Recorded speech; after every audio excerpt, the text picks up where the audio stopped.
Sasa kwa majina naitwa Boniface Owiti. Mimi ndio mkurugenzi mkuu wa Rofin Free Group of Schools katika taifa letu hapa la Kenya. So tuko hapa siku ya leo na nia yetu kubwa, tumekusanyika hapa hivi wazazi pamoja na watoto na walimu pamoja na hata wafanyikazi wengine. Nia yetu kuu ya kujisanya hapa hivi, tumekuja hapa hivi ili tuweze kujihusisha katika shughuli za kispoti.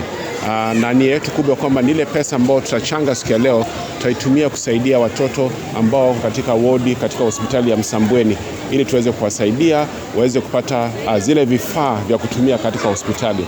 Ningependa kusema kwamba hii ndio mwaka wetu wa pili wa kujihusisha na shughuli kama hii. Mwaka ujao tulikuwa na hata siku kama hii ambayo tulikuja pamoja tukajihusisha katika mbio za marathon, sisi wazazi pamoja na watoto, na tuliweza kuchanga zaidi ya $500,000 ambao tulitumia kununua vifaa vya kutumika katika wodi ya watoto katika hospitali ya Msambweni. Na mwaka huu pia tunatarajia kuchanga hata zaidi ya hiyo ili tuweze kusaidia watoto katika wodi ya Msambweni.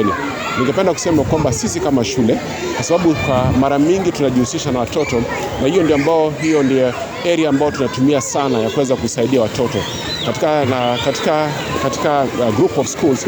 Hii ni mwaka 12 ambao tunajihusisha na hii maneno ya CSR. Tumekuwa kusaidia watoto katika hospitali ya Kenyatta, tumefanya hata Mama Lucy, na hapa mwaka wa pili tuko hapa katika Rofin Diani.